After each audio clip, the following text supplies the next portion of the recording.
Bonjour et bienvenue sur Médien TV. 6,4 milliards de dollars, c'est le montant des exportations marocaines de services livrés numériquement selon la note d'orientation conjointe du groupe de la Banque mondiale et de l'OMC de 2023. Le Maroc fait partie du top 3 continental où la croissance des exportations est concentrée. Les exportations marocaines de services livrés numériquement représentent près d'un sixième des livraisons africaines qui elles-mêmes s'élèvent à 36,7 milliards de dollars. Les importations africaines de ces services sont de leur côté plus importantes. On parle d'à peu près 55,6 milliards de dollars et on va justement en parler de ces services numériques qui sont exportés, ces services numériques marocains avec vous, Monsieur Zoher Khdissi. Je vous présente, vous êtes consultant en transformation digitale et vice-président du Centre africain des études stratégiques et de la digitalisation. C'est un plaisir de vous avoir avec nous. C'est un plaisir d'être avec vous aujourd'hui. Alors, on va parler de ces services numériques qui sont aujourd'hui exportés par le Maroc. Il y a ce chiffre, 6 milliards de dollars, un chiffre qui a augmenté d'à peu près 1 milliard par rapport à 2022, donc entre 2022 et 2023. Comment expliquer cette hausse et est-ce qu'on peut aller beaucoup plus loin ? Alors, aujourd'hui, il faut savoir que le Maroc, il a investi dans la partie outsourcing. Donc, quand on parle de services livrés numériquement, ça consiste en un certain nombre de services, dont justement tout ce qui est relations clients, tout ce qui est BPO ou business process outsourcing, mais ça comprend aussi l'exportation de logiciels informatiques et l'exportation de services informatiques et de télécommunications de manière générale. Le Maroc, dans le cadre du plan émergent, c'est un des sujets, qui se sont développés de manière assez importante sur les 10 dernières années. Et aujourd'hui, on continue sur la lancée. Donc, je pense que c'est tout à fait normal. Aujourd'hui, il y a de plus en plus de besoins mondiaux en termes d'outsourcing de services. Ces besoins, ils étaient parfois dirigés beaucoup plus vers l'Asie. De plus en plus d'acteurs aujourd'hui s'orientent vers des pays africains pour différentes raisons. D'abord, le Maroc en particulier a une position géographique qui est très intéressante, donc en termes de timing, de différence de temps entre le Maroc, l'Europe, mais également aussi les États-Unis ou l'Asie. On est en très bonne position.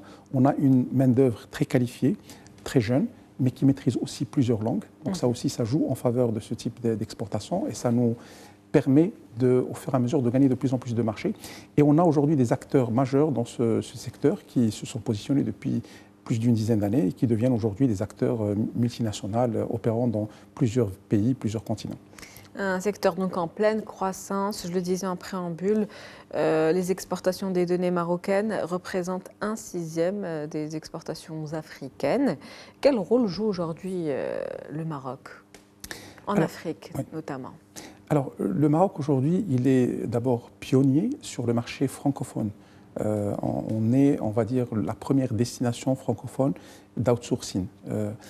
Et aujourd'hui, de plus en plus, on monte dans la chaîne de valeur. C'est-à-dire que initialement, on avait commencé par les centres d'appel d'abord, donc par l'outsourcing de la relation client. Mais de plus en plus, on est monté sur les 10 dernières années vers les aspects process, outsourcing de process, et de plus en plus sur l'outsourcing IT, donc sur les technologies de l'information, et sur l'outsourcing aussi de recherche et développement.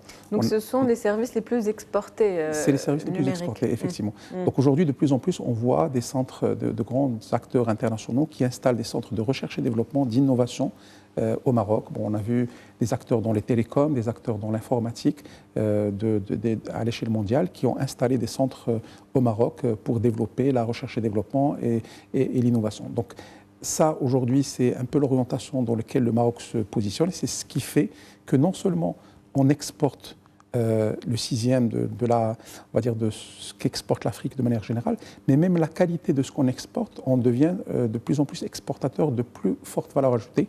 C'est-à-dire qu'on n'exporte pas de la main-d'œuvre ou du temps de travail, mais on exporte de plus en plus de l'intelligence, de la créativité et de la recherche. On est de plus en plus compétitif, en tout cas, sur le marché, notamment même africain. Exactement. Et on a un avantage aussi par rapport aux chiffres, c'est que la balance aujourd'hui commerciale des services exportés numériquement, elle est positive au Maroc, contrairement à l'Afrique. C'est-à-dire que le Maroc exporte pour 6 milliards et quelques, et il importe pour 2 milliards et quelques. D'accord. Ce qui n'est pas le cas de l'Afrique, où on est plutôt importateur qu'exportateur. Comment le Maroc peut aujourd'hui renforcer cette position, on va dire, de leader dans ce domaine ? Alors aujourd'hui, il y a un certain nombre de chantiers sur lesquels le Maroc peut se positionner. Le premier, c'est le cloud. Aujourd'hui, le Maroc cherche à attirer ce qu'on appelle des hyperscalers, c'est-à-dire des acteurs internationaux du cloud, pour pouvoir vendre des services d'hébergement de solutions ou des services informatiques à partir du Maroc sur l'ensemble du continent africain et peut-être aussi à l'échelle mondiale. Donc ça peut être un élément qui peut nous faire passer un cap d'un point de vue exportation. Le deuxième sujet aujourd'hui, c'est qu'il y a un développement énorme des besoins en termes de traitement de données, notamment pour alimenter l'intelligence artificielle à l'échelle mondiale.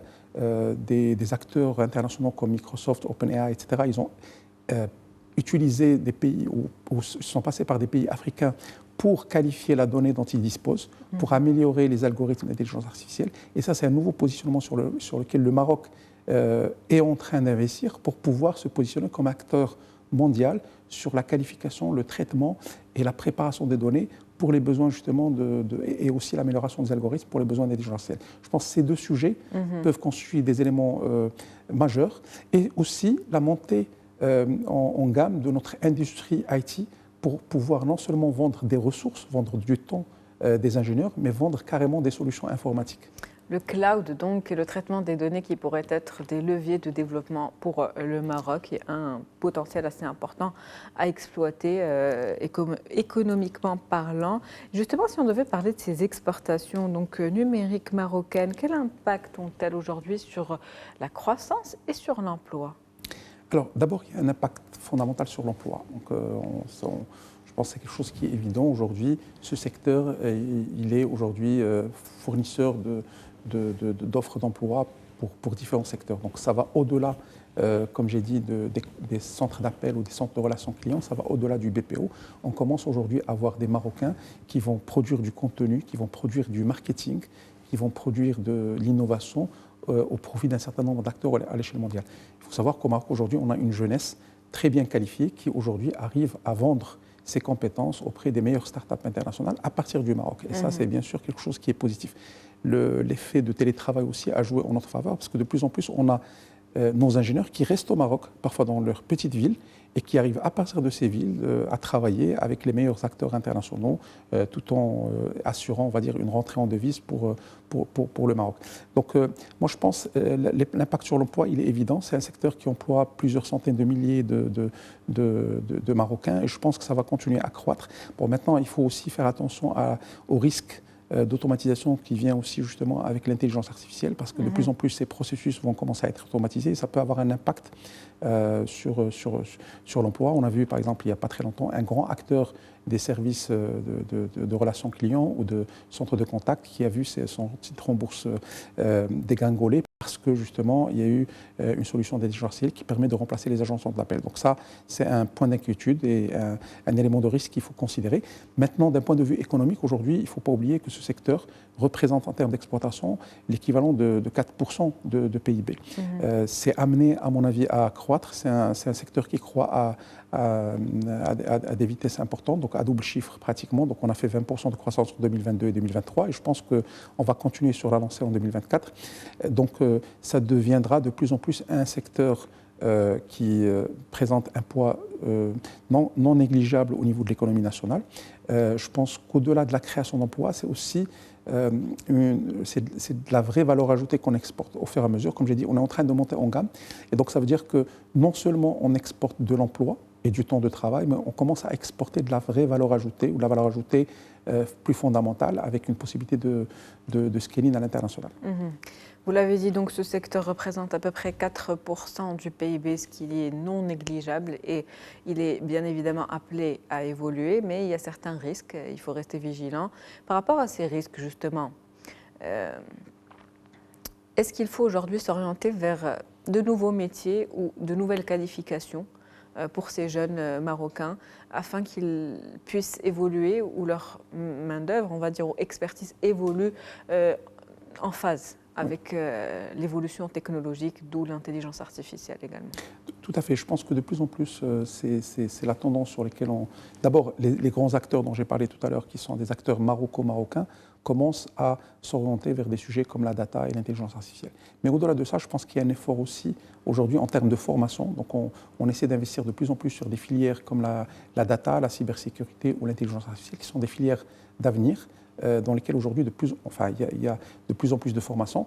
C'est peut-être pas suffisant, mais je pense que vu aujourd'hui la stratégie aussi Maroc Digital 2030, c'est un des sujets qui sont importants. On compte former plus de 100 000 personnes chaque année dans des secteurs de pointe, justement, relatifs de nouveaux secteurs, voilà. Donc de nouveaux métiers. De nouveaux métiers, et donc potentiellement, ça va ouvrir de nouvelles opportunités pour le Maroc pour continuer à se positionner, mais en prenant en compte l'évolution de l'économie. Donc peut-être un peu moins de BPO, un peu moins de relations clients, mais beaucoup plus de data, beaucoup plus d'intelligence artificielle et de cybersécurité.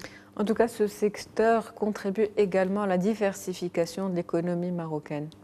Exactement. Moi, je pense que, de toute façon, les services digitaux, de manière générale, est un élément fondamental sur lequel, peut-être, on a pris un peu de retard. Aujourd'hui, on a une vision qui est claire. Il faudra, bien sûr, la déployer. Et je pense que ça va permettre d'avoir, en plus de l'automobile et de l'aéronautique, qui sont aujourd'hui des secteurs porteurs de l'industrie, d'avoir un secteur porteur dans le domaine des services qui peut être justement le secteur des services numériques. Il faut le dire aussi, ces infrastructures dont dispose aujourd'hui le Maroc de télécommunications, de connexion haut débit, permettent également de rester assez compétitif sur le marché africain, mais aussi à l'échelle internationale. Exactement. Alors, tous ces services, justement, les principales, on va dire, intrants, c'est aujourd'hui les ressources humaines. Donc on a des ressources humaines qualifiées, bien formées, multilingues, etc. C'est les services de télécommunication, parce que tout service d'outsourcing numérique nécessite des connexions haut débit, et donc il faut qu'on soit capable de travailler à distance avec les meilleures conditions de connexion. Le Maroc dispose d'une compétitivité à ce niveau-là. Et c'est aussi les services d'énergie, parce que quand on parle d'infrastructure, il faudra aussi que l'énergie soit à moindre coût, et le Maroc a investi énormément sur le secteur énergétique pour réduire le coût de l'énergie pour les acteurs internationaux dans ce secteur. Donc je pense qu'aujourd'hui, on a une très bonne position justement, peut-être sur la main-d'œuvre ou sur la main-d'œuvre qualifiée. Aujourd'hui, on n'est pas aussi compétitif qu'un certain nombre de pays africains, mais sur les autres intrants, on a l'avantage d'avoir de très bons réseaux de télécommunications, une très bonne qualité de connexion à l'international, et également on a des ressources qualifiées et de l'énergie aujourd'hui de plus en plus compétitive. En ce qui concerne cette main-d'œuvre, justement, il y a de nouvelles formations aujourd'hui pour devenir de plus en plus compétitif en Afrique et aussi à l'échelle internationale. Merci à vous, Monsieur Zohair Hdissi. Je rappelle que vous êtes consultant en transformation digitale. Vous êtes également vice-président du Centre africain des études stratégiques et de la digitalisation. C'était un plaisir. Merci beaucoup. Merci pour l'invitation. C'est la fin de Focus économique pour aujourd'hui. Merci pour votre fidélité. On se retrouve demain avec un nouvel invité. Très bonne journée.